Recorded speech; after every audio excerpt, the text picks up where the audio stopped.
Hi friends, இன்றைக்கி September 14 சனிக்கிழமை. இன்றைக்கி வழக்கம் போல் 3-in-1 வீடியோ தான். அதாவது பாகியலட்சுமி, பாண்டியன் ஸ்டோர், சிறகடி காசை, இது மூணுத்தையும் நம்ம வழக்கம் போல் ஒரே வீடியோவில் பார்த்தலாம். இப்போ பாகியலட்சுமியில் வந்து பார்த்திங்கன்னா, தாத்தா வந்து எல்லாருக்கும் தனித்தனியாக லெட்டர் எழுதி வச்சுருக்காரு. அதில் வந்து பாட்டிக்கு என்ன எழுதியிருக்காரு, பாக்யாவுக்கு என்ன எழுதியிருக்காருன்னு நேற்றே நம்ம பார்த்துட்டோம் இல்லையா. அடுத்தது இன்றைக்கி வந்து பாட்டி வந்து செழியனை வந்து லெட்டர் படிக்க சொல்லி சொல்கிறாங்க. செழியன் வந்து படிக்க ஆரம்பிக்கிறாங்க. அப்போ வந்து பார்த்திங்கன்னா தாத்தா வந்து ரொம்ப ஃபீல் பண்ணி எழுதியிருக்காரு. பொதுவாகவே வந்து மகனை மாதிரி தான் பேரனும் இருக்கணும் சொல்லிட்டு எல்லாரும் ஆசைப்படுவாங்க. ஆனால் நான் ஒரு நாள் கூட அப்படி ஆசைப்பட்டதே கிடையாது. ஏன்னா நான் பெத்தவன் வந்து சரி கிடையாது.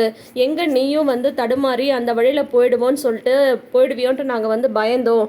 ஆனால் கரெக்டான ஒரு இடத்துல வந்து உன்னோட வாழ்க்கை இதுதான் நீ புரிஞ்சுட்டு நீ திரும்பி வந்துட்ட. உனக்குன்னு ஒரு குழந்தை வந்ததுக்கப்புறம் நீ பொறுப்பானவனாக வந்து மாறிட்ட. அதை பார்க்கும்போது எனக்கு ரொம்ப ரொம்ப சந்தோஷமாக இருக்குது. இனிமே இந்த குடும்பத்தை வீட்டுக்கு மூத்த பிள்ளையாக இருந்து நீ தான் பார்த்துக்கணும். பாவம் பாக்யா, அவள் வந்து நிறைய வந்து இந்த குடும்பத்துக்காக உழைச்சிட்டா. இத்தனை நாள் வந்து இந்த குடும்பத்தோட பொறுப்பை நான் சுமந்துட்டு இருந்தேன். எனக்கு அப்புறம் எல்லாத்தையுமே நீ தான் பார்த்துக்கணும்.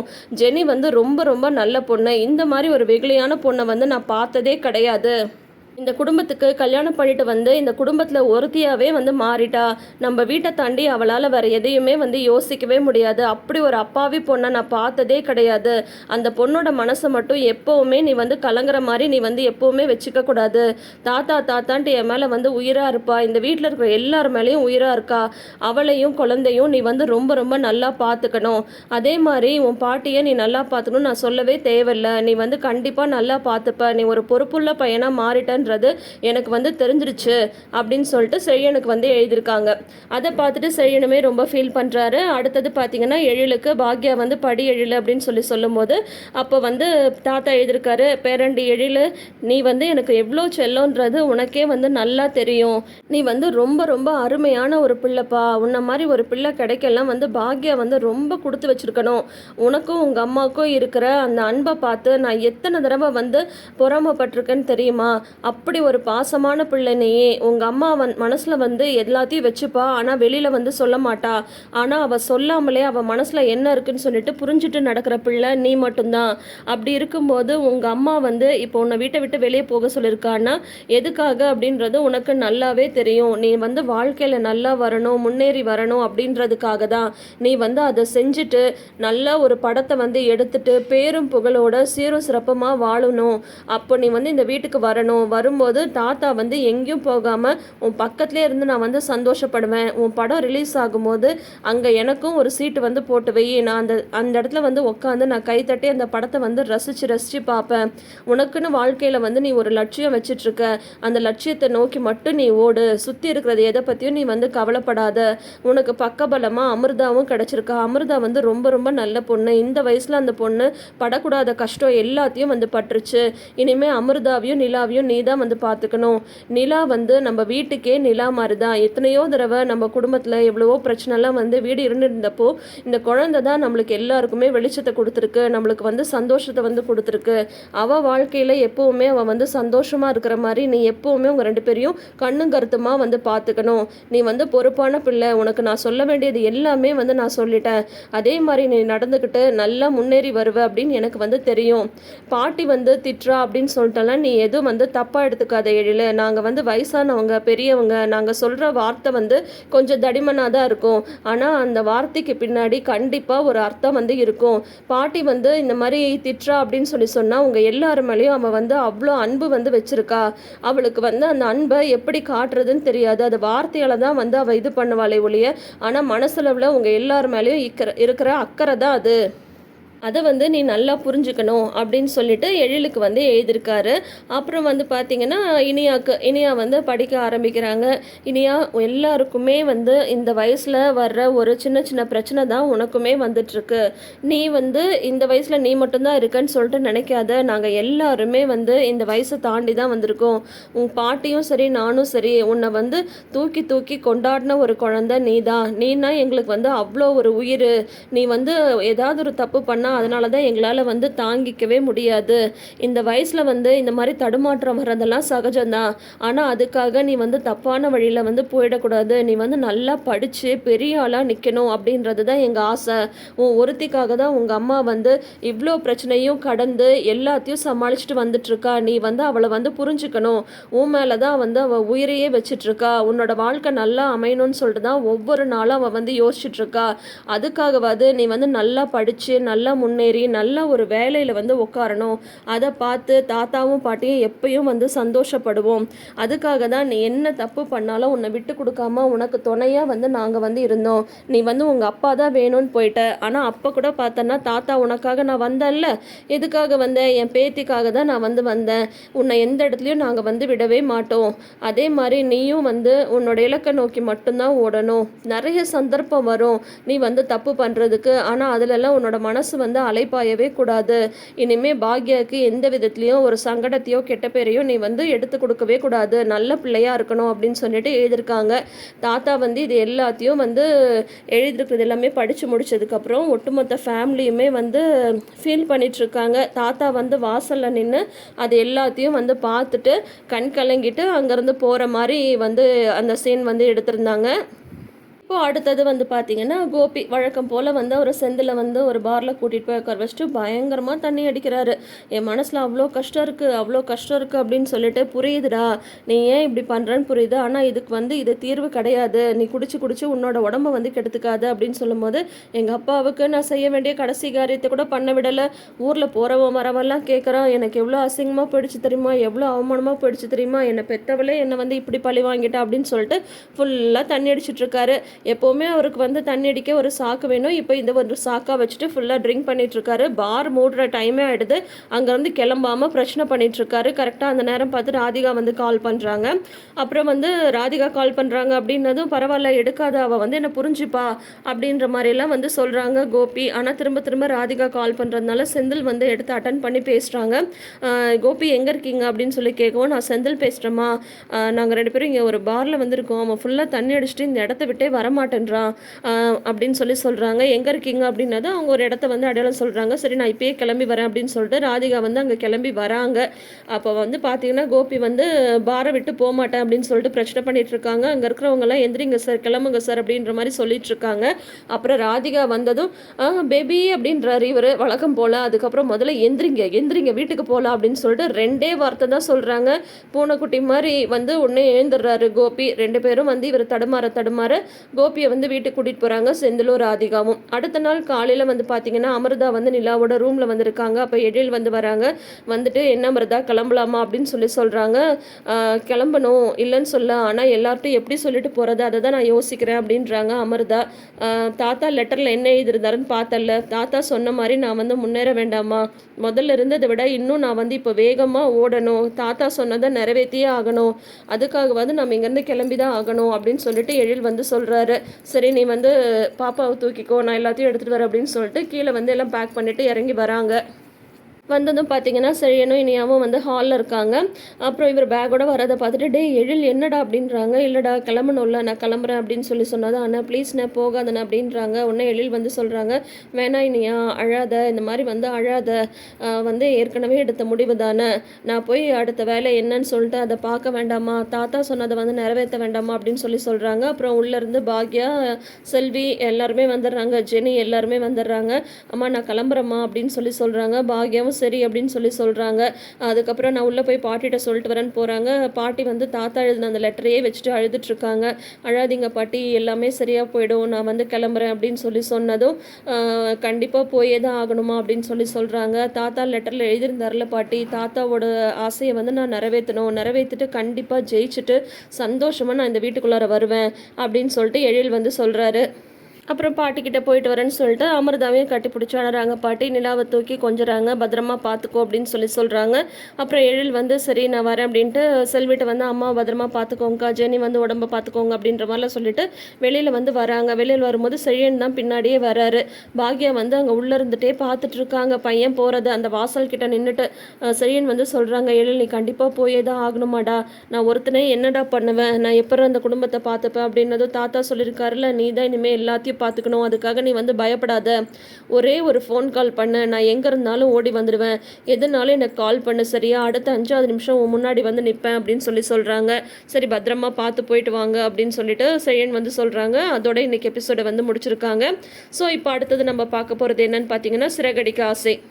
ரவியும் ஸ்ருதியும் கொடுத்த ஐடியாவை வச்சு மீனாக்கு ஒரு பக்கம் புரிஞ்சிடுது, ரோகிணிக்கு வந்து சரி ஓகே அப்படின்னு சொல்லிட்டு புரியுது. இப்போ மனோஜ் வந்து ரூமில் இருக்காங்க. அப்போ ரோகிணி வந்து உக்காந்துட்டு இருக்காங்க. அப்போ மனோஜ் வந்து இல்லை நான் உங்ககிட்ட கொஞ்சம் ஹார்ஷாக பேசிட்டேன் அப்படின்ற மாதிரி ரோகிணிகிட்ட சொல்லிட்டு இருக்காங்க. நீ வந்து என்னையே நம்ப மாட்டேன்னு சொல்லிட்டல அப்படின்ற மாதிரி சொல்கிறாங்க. இருந்தாலும் நான் உங்ககிட்ட அந்த மாதிரி பேசியிருக்க கூடாது, வேணா ஒன்று பண்ணலாம், நான் வந்து உன் ஃப்ரெண்டுக்கு வந்து ஹெல்ப் பண்ணுறேன், ஆனால் பணம் வந்து இன்ட்ரெஸ்ட் கொடுக்கலாம் அப்படின்னு சொல்லிட்டு மனோஜ் வந்து சொல்கிறாரு. உடனே ரோகிணி வந்து நினைக்கிறாங்க, ஆஹா நான் சொல்லணும்னு நினச்சதே இவனு சொல்கிறானே அப்படின்னதும் உடனே ரோகிணி வந்து பிகு பண்ணிக்கிறாங்க. இல்லை அதெல்லாம் ஒன்றும் வேண்டாம், நீ தான் ஒரு தடவை கொடுக்க மாட்டேன்னு சொல்லிட்டல, பரவாயில்ல நான் வந்து சமாளிச்சுக்கிறேன், நான் வந்து முடியாதுன்னு அவட்ட சொல்லிடுறேன், என்ன அவட்ட நான் சொன்ன வாக்கு வந்து நிறைவேற்ற முடியாமல் போயிடுச்சு அப்படின்னு சொல்லிட்டு ரோகிணி வந்து ரொம்ப தான் பில்டப் பண்ணுறாங்க. அப்புறம் மனோஜ் வந்து சொல்கிறாங்க, இல்லை நம்ம வந்து பணத்தை வந்து சும்மா கொடுத்தா அவங்களுக்கு வந்து ஒரு பொறுப்பே இல்லாமல் போயிடும், அதே இன்ட்ரெஸ்ட்டுக்கு கொடுத்தோன்னு வையன் அவங்களுக்கு வந்து சீக்கிரமாக திருப்பி தரணும் அப்படின்னு தோணும், அதனால் வந்து நீ ஒன்று பண்ணு, இந்த 3% இன்ட்ரெஸ்ட்டுக்கு வந்து கொடுத்துடலாம், அப்போ வந்து 1,00,000க்கு 3,000 ரூபாய் நம்மளுக்கு இன்ட்ரெஸ்ட்டும் வரும்ல, நம்மளுக்கும் கொடுத்ததுல ஒரு லாபம் இருக்கும்ல அப்படின்னு சொல்லிட்டு சொல்கிறாங்க. சரி ஓகே நீ இவ்வளோ தூரம் சொல்கிறதுனால நான் ஒத்துக்கிறேன் அப்படின்னு சொல்லிட்டு ரோகிணி வந்து ஒத்துக்கிறாங்க. அடுத்தது பார்த்தீங்கன்னா செல்வம் வந்து ஷெட்டில் இருக்காரு. அப்போ வந்து முத்து இல்லை, மற்ற ஃப்ரெண்ட்ஸ் எல்லாம் தான் இருக்காங்க. மீனாவை பார்த்ததும் முதலாளியம்மா வந்திருக்காங்கன்னு கார்த்திக் வந்து சொல்கிறாரு. என்னடா மீனா தானே வந்திருக்கு இப்படி சொல்கிற அப்படின்னது, எங்கள் காருக்கு அவங்க தானே முதலாளி அம்மா அப்படின்னு சொல்கிறாங்க. அதுக்கப்புறம் வந்து இந்த மாதிரி செல்வன்ட்ட நான் கொஞ்சம் தனியாக பேசணும் அப்படிங்கவும் எல்லாரும் வந்து அந்த பக்கம் நகர்ந்து போயிடுறாங்க. ஆனால் இந்த மாதிரி வந்து அப்பாவுக்கு 60ஆம் கல்யாணம் வச்சுருக்கீங்களாமே அப்படின்னதும், ஆமாம்மா முத்து தான் வந்து காசு தரேன்னு சொல்லியிருக்கான், நானே வீட்டில் வந்து நேரில் சொல்லணும்னே நினச்சிட்டு இருந்தேன் அப்படின்னு சொல்கிறாங்க.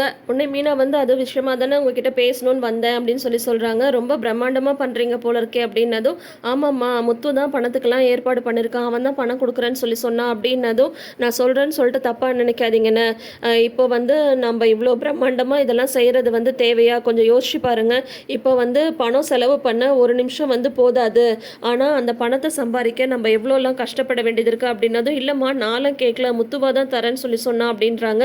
அண்ணா எனக்கு வந்து தெரியும்ண்ணே, நீங்கள் வந்து கேட்குறீங்க அவர் வந்து கொடுக்குறாரு அப்படின்றதுக்காகவே நான் வந்து சொல்ல வரல, அவருக்கு வந்து சில விஷயம் எல்லாம் புரியாது, ஆனால் உங்களுக்கு புரியும் இல்லைண்ணே, நானும் வந்து ஒரு ஏழை குடும்பத்துலேருந்து வந்தவ தான், உங்களுக்கும் வந்து எப்படி ஒரு குடும்பம் அப்படின்றது உங்களுக்கு நல்லாவே தெரியும், நம்மலாம் வந்து ஒரு 10 ரூபாய் சேர்க்கணுன்னாலும் நான் எத்தனை இடத்துல போய் பூ விற்க வேண்டியது இருக்குது, நீங்கள் எப்படி வெயில் மழைன்னு பார்க்காம காரெல்லாம் ஓட்ட வேண்டியது இருக்குது, அப்படி இருக்கும்போது 1,00,000 ரூபாவை வந்து செலவு பண்ணுறது ஈஸி, ஆனால் அந்த 1,00,000 ரூபாய் சம்பாதிக்க நம்ம எவ்வளோலாம் கஷ்டப்படணும், எவ்வளோலாம் ஓடணும், எவ்வளோ தூரம் வந்து நம்ம குடும்ப பாரத்தை வந்து சுமக்கணும், நீங்கள் அதை கொஞ்சம் யோசிச்சு பாருங்களேன், அப்பா அம்மாவுக்கு வந்து 60ஆம் கல்யாணம் பண்ணுறது ஒரு நல்ல விஷயந்தான், ஆனால் அதை வந்து நம்ம சக்திக்கு மீறி நம்ம ஏன் செய்யணும், நம்ம சக்திக்கு தகுந்த மாதிரி ஒரு கோயிலில் வச்சு செஞ்சுட்டு நம்மளுக்கு வேண்டியவங்களை மட்டும் கூப்பிட்டு செஞ்சாலும் அதுவும் திருப்தியாக தானே இருக்கும், ஆனால் அதை விட்டுட்டு அடுத்தவங்களுக்கு வந்து நம்ம வந்து காட்டுறோம் அப்படின்னு சொல்லிட்டு தேவையில்லாமல் ஆடம்பரம் பண்ணுறதுக்கு, அப்புறம் 2வது வந்து அதுக்காக கஷ்டப்பட வேண்டியது யார், நம்ம தானே, அந்த கடனை கட்டுறதுக்கு நீங்களும் வந்து எவ்வளோ கஷ்டப்படுவீங்கள்ல அப்படின்ற மாதிரி சொல்கிறாங்க.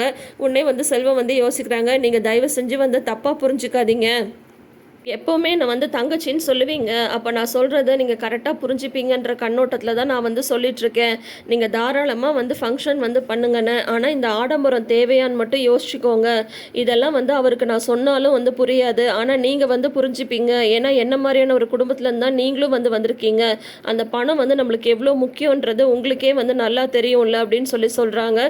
நீ சொல்கிறது எனக்கு புரியுதுமா அப்படின்னு சொல்லிட்டு சொல்கிறாங்க. சரிண்ணே நான் வரேன், நான் வந்துட்டு போனேன்னு அவர்கிட்ட சொல்லாதீங்க அப்படின்னு சொல்லிட்டு போகிறாங்க மீனா.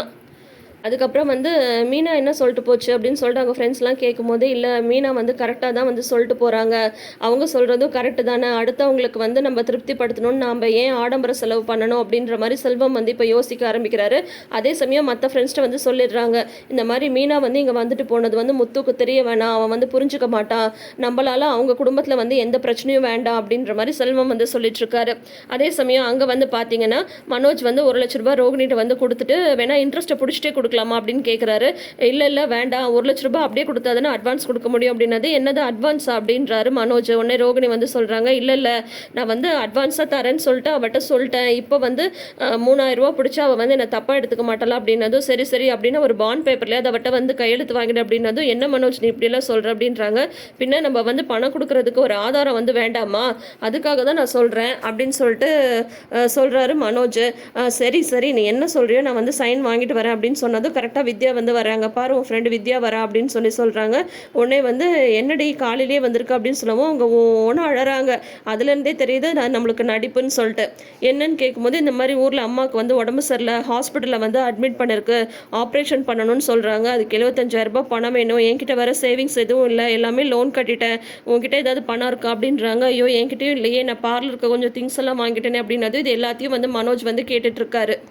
மனோஜ்க்கு வந்து வித்யா அழறதை பார்த்ததும் கஷ்டமாக போயிடுதுன்னே ரோகிணி வந்து கூப்பிட்றாங்க. என்னாச்சு அப்படின்னதும், இல்லை அவங்க அம்மாவுக்கு வந்து உடம்பு சரியில்லையா, அந்த மாதிரி பணம் வேணும்னு கேட்குறா அப்படின்னதும், சரி நம்ம வேணால் அந்த பணத்தை கொடுக்கலாம் அப்படின்றாங்க. என்ன மனோஜ் நீங்களா சொல்கிறீங்க அப்படின்னதும், ஆமாம் நான் தான் சொல்கிறேன் அப்படின்னு சொல்கிறாங்க. உன் ஃப்ரெண்டு உனக்காக எவ்வளவோ ஹெல்ப் பண்ணியிருக்கா, அப்படி இருக்கும்போது அவளுக்கு ஒரு பிரச்சனைங்கும் போது நம்ம கொடுக்கலன்னா எப்படி, நீ ஒன்று பண்ணு, நான் வந்து 75,000 ரூபா பணம் தரேன், அதுக்கு வந்து அவளை இன்ட்ரெஸ்ட் மட்டும் கொடுக்க சொல்லிடு அப்படின்னதும், ஆஹா அப்படின்னு சொல்கிறாங்க. இதுவே ஒரு நல்ல பிஸ்னஸாக இருக்கே அப்படின்ற மாதிரி அவருக்கு வந்து தோணுது. அதுக்கப்புறம் வித்யாட்ட வந்து அக்கௌண்ட் நம்பரில் வாங்கிக்கிறாங்க அமௌண்ட் வந்து ட்ரான்ஸ்ஃபர் பண்ணுறதுக்கு. அப்புறம் வெளியில் வந்து எங்கள் அம்மாவுக்கு இந்த மாதிரி நடக்கும்னு நான் எதிர்பார்க்கவே இல்லை, டைம்லி ஹெல்ப் பண்ணடி அப்படின்னு சொல்லிட்டு 2 பேரும் வந்து சிரிக்கிறாங்க.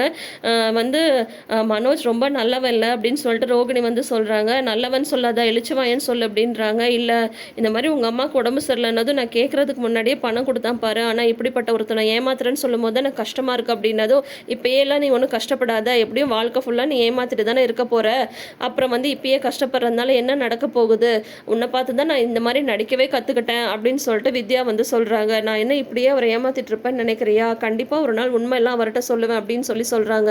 நீ என்னைக்கு உண்மை சொல்ல போகிறேன்னு சொல்லு, நான் வேணா அந்த ஊரை விட்டு ஓடிடுறேன் அப்படின்றாங்க வித்யா. இப்போ பார்த்தீங்கன்னா அடுத்தடுத்து அவ்வளோ போய் சொல்லி இப்போ வீட்டுக்கு அட்வான்ஸையும் வந்து கரெக்ட் பண்ணிட்டாங்க மனோஜ் கிட்ட. அதே சமயம் கிருஷ்க்கு வந்து அந்த 75,000 ரூபாய் ஸ்கூல் ஃபீஸையும் வந்து கரெக்ட் பண்ணிட்டாங்க. அப்புறம் பார்த்தீங்கன்னா முத்து வந்து ஷெட்டுக்கு வந்து வராங்க. செல்வத்துக்கு வந்து பணம் 1,00,000 ரூபாய் கொடுக்குறாங்க. நேற்று வந்து லேட் ஆகிடுச்சுடா, இந்த வந்து சாப்பாட்டுக்கெலாம் அட்வான்ஸ் கொடுத்துடு அப்படின்னு சொல்லவும், இல்லை நான் வந்து இந்த 60ஆம் கல்யாணமே வேணான்னு பார்க்குறேன் அப்படின்னு சொல்கிறாங்க. என்ன திடீர்னு இந்த மாதிரி சொல்கிற அப்படின்னு சொல்லவும், இல்லை எதுக்கு தேவையில்லாத வெட்டி செலவு அப்படின்ற மாதிரி வந்து சொல்கிறாங்க. என்ன தேவையில்லாத வெட்டி செலவா, என்ன நடந்துச்சு, திடீர்னு ஏன் இந்த மாதிரிலாம் பேசுகிற அப்படின்னு சொல்லிட்டு முத்து வந்து கேட்குறாரு. அதோட இன்னைக்கு எபிசோடை வந்து முடிச்சிருக்காங்க. முத்து வந்து ஏன்னா செல்வம் வந்து முத்துட்ட முகம் கொடுத்தே சொல்ல மாட்டேன்றாரு, எப்பரா அவரை ஃபேஸ் பண்ணுறதுன்ற மாதிரி இருக்குது. ஒருவேளை மீனா வந்து இப்படி சொல்லி தான் இவங்க இந்த கேன்சல் பண்ணாங்கன்னு தெரிஞ்சா முத்து வந்து கண்டிப்பாக அதை வந்து கரெக்டான சென்ஸில் புரிஞ்சிக்க மாட்டார், பிரச்சனை தான் பண்ணுவார். ஸோ என்ன நடக்க போகுதுன்றதை வெயிட் பண்ணி பார்த்து தெரிஞ்சுக்கலாம். ஸோ தொடர்ந்து அடுத்தது நம்ம பார்க்க போகிறது என்னன்னு பார்த்தீங்கன்னா பாண்டியன் ஸ்டோர் சீசன் 2. இப்போ பாண்டியன் ஸ்டோர்ஸில் வந்து பார்த்தீங்கன்னா மாமனாருக்கு பிறந்த நாள் வந்து கொண்டாடணும் அப்படின்ற மாதிரி மருமகளுங்க 3 பேரும் சேர்ந்து முடிவு பண்ணிட்டாங்க இல்லையா.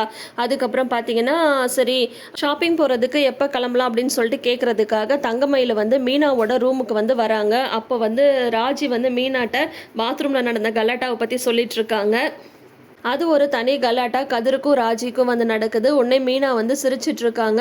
அக்கா அவன் வந்து தாப்பா போடாமல் குளிச்சுட்டு என்னை வந்து திட்டிகிட்டு இருக்காங்க அப்படின்ற மாதிரிலாம் வந்து ராஜி வந்து சொல்லிட்டு இருக்காங்க. அப்போ வந்து பார்த்தீங்கன்னா தங்கமயில உள்ள வரவும் என்ன முக்கியமாக ஏதாவது பேசிட்டு இருந்தீங்களான்னு கேட்குறாங்க. அதெல்லாம் ஒன்றும் இல்லை சொல்லுங்க அப்படின்னு சொல்கிறாங்க. இல்லை இந்த மாதிரி மாமாவுக்கு வந்து பிறந்தநாள் கொண்டாடலான்னு சொல்லிட்டு முடிவு பண்ணியிருக்கோம் இல்லையா, அதனால் எப்போ நம்ம அதெல்லாம் வந்து வாங்க போகிறோம் அப்படின்னதும் வாங்கணும்னு முடிவு பண்ணியாச்சு, இன்றைக்கே வந்து போயிடலாம் அப்படின்னு சொல்கிறாங்க. அதெல்லாம் ஓகே, ஆனால் பணம் அப்படின்றாங்க தங்கமயில. நான் வாங்கின சேலரி அப்படியே இருக்குக்கா, அதை வந்து நான் எடுத்துகிட்டு வரேன் அப்படின்னு சொல்கிறாங்க. உடனே ராஜி வந்து சொல்கிறாங்க, எனக்கும் நான் வந்து டியூஷன் எடுத்த காசு இருக்குது அதை எடுத்துகிட்டு வரேன் அப்படின்னு சொல்கிறாங்க.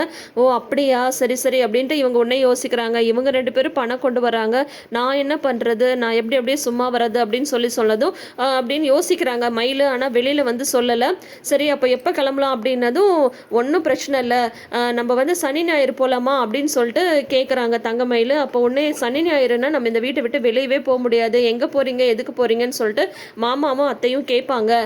இன்றைக்கி வந்து நான் ஆஃபீஸ் வர மாதிரி வந்துட்டு லீவ் போட்டுடுறேன் அப்படின்னு சொன்னது ராஜி சொல்கிறாங்க. நானும் காலேஜ்க்கு போகிற மாதிரி வந்துட்டு லீவ் சொல்லிடுறேன் அப்படின்னு சொல்கிறாங்க. அப்போ நான் எப்படி வர்றது அப்படின்றாங்க. அட உங்கள் அம்மா வீட்டுக்கு போகிறேன்னு சொல்லிட்டு நீங்கள் வாங்க அப்படின்றாங்க மீனா.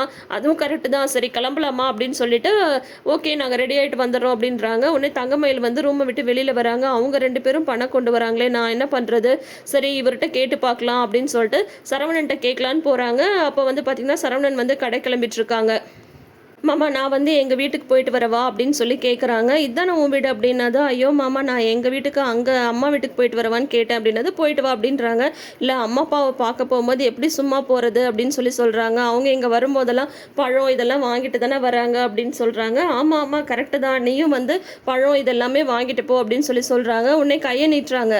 எது கையை நீட்டுற அப்படின்னது. எல்லாத்தையும் வாங்கிட்டு போன்னு சொல்கிறீங்களே அப்போ காசு அப்படின்றாங்க. என்கிட்ட எது காசு இருக்குது, அப்பா அம்மாட்ட கேட்டு வாங்கிக்கோ அப்படின்னு சொல்லிட்டு அசால்ட்டாக சொல்லிட்டு கிளம்பிடுறாரு. ஐயோ அவங்ககிட்ட எப்படி கேட்குறதுன்னு எங்களுக்கு ஒரே யோசனையாக இருக்குது. அதுக்கப்புறம் பார்த்தீங்கன்னா மீனாவும் ராஜுவும் கிளம்பி ரெடி ஆகிட்டு வந்துடுறாங்க. தங்கமயிலுமே ரெடி ஆகிட்டு வந்துடுறாங்க.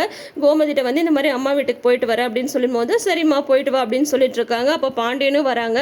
எங்கே எல்லாம் கிளம்பி நிற்கிறீங்க அப்படின்னு சொல்லும் போது வேற எங்க, நான் வந்து வேலைக்கு, நான் வந்து காலேஜுக்கு அப்படின்ற மாதிரி மாற்றி மாற்றி உளர்றாங்க. அதுக்கப்புறம் வந்து ஏதோ இது சரியில்லையே அப்படின்ற மாதிரி கோமதிக்கு வந்து தோணுது. ஐயோ அக்கா ஏன்க்கா உளறீங்க, கரெக்டாக சொல்லுங்க அப்படின்ட்டு ராஜி வந்து சொல்லிடுறாங்க. அதுக்கப்புறம் ஓ அப்பா அம்மாவை பார்க்க போறியம்மா, அப்போ வெறுங்கையோட போகாத, வயசானவங்களுக்கு பழம் தான் முக்கியம், அதனால் வந்து நிறைய ஆப்பிள் சாத்துக்குடி அப்படிலாம் பழம் வாங்கிட்டு போ, பேக்கரியில் போய் ஸ்வீட்டு காரம் எல்லாமே வாங்கிட்டு போ சரியா. அப்போ வந்து பெற்றவங்களை பார்க்க வரும்போது பொண்ணுங்க இந்த மாதிரிலாம் வாங்கிட்டு வந்தால் அவங்களுக்கு வந்து எவ்வளோ சந்தோஷமாக இருக்கும் தெரியுமா. பரவாயில்லையே நம்ம பொண்ணு நம்மளுக்காக இதெல்லாம் வாங்கிட்டு வந்திருக்காளேன்னு சொல்லிட்டு வெளியில் சொல்லனால அவங்க மனசுக்கு அவ்வளோ சந்தோஷமாக இருக்கும். அப்படி தானே கோமதி அப்படின்றாங்க. ஆமாங்க அப்படின்னு சொல்லி சொல்கிறாங்க. அப்புறம் வந்து சரி இதெல்லாம் வாங்குறதுக்கு வந்து பணம் வேணும்ல, இரு நான் வந்து கொடுக்குறேன் அப்படின்னதும் அவர் வந்து பணத்தை எடுத்து என்றாரு. உடனே தங்கமயில் நினைக்கிறாங்க சரி 1000-2000 வந்து மாமா கை நிறைய பணம் கொடுக்க போறாரு, அதை வச்சு நம்ம வந்து gift வந்து வாங்கிடலாம் அப்படின்ற மாதிரி யோசிக்கிறாங்க. ஏன்னா இப்போ பார்த்தீங்கன்னா பாண்டியனுக்கு வந்து வாட்ச் வாங்கலாம், அதே மாதிரி ட்ரெஸ்ஸு, கோமதிக்கு ட்ரெஸ் வாங்கலாம் அப்படின்ற மாதிரிலாம் யோசிச்சு வச்சுருக்காங்க. ஆனால் அவர் வந்து பார்த்தீங்கன்னா 200 கொடுக்குறாரு. 200 வந்து ஆப்பிள் சாத்துக்குடி ஸ்வீட்டு காரம் இதெல்லாம் எப்படி வாங்க முடியும். தங்கமயில் வந்து திருன்னு முழிக்கிறாங்க. இருந்தாலும் அந்த பணத்தை வாங்கிட்டு இப்போ இவங்க 3 பேரும் வந்து கிளம்புறாங்க. அதோட இன்னைக்கு எபிசோடை வந்து முடிச்சிருக்காங்க. ஸோ ஆக மொத்தம் பார்த்தீங்கன்னா அடுத்த வாரம் எல்லாமே பிறந்தநாள் கொண்டாட்டம் தான் இருக்க போகுது. என்னெல்லாம் நடக்க போகுது, எதிர்த்து வீட்டுக்காரங்களோட ரியாக்ஷன் அதுக்கு எப்படி இருக்க போகுது அப்படின்றதெல்லாம் வந்து நம்ம வந்து அடுத்த வாரம் பார்த்து தெரிஞ்சுக்கலாம். தொடர்ந்து வீடியோஸ்க்கு நம்ம சேனலை இப்பயே சப்ஸ்கிரைப் பண்ணிக்கோங்க. நோட்டிஃபிகேஷன் பெல் ஐக்கானில் ஆல் சிம்பிள் கிளிக் பண்ணிக்கோங்க. கூடவே இந்த ப்ரிவ்யூ சொல்கிறது உங்களுக்கு பிடிச்சிருக்கான்றதை மறக்காமல் ஒரு லைக் அண்ட் கமெண்ட் மூலிமா ஷேர் பண்ணுங்கள். தேங்க்யூ.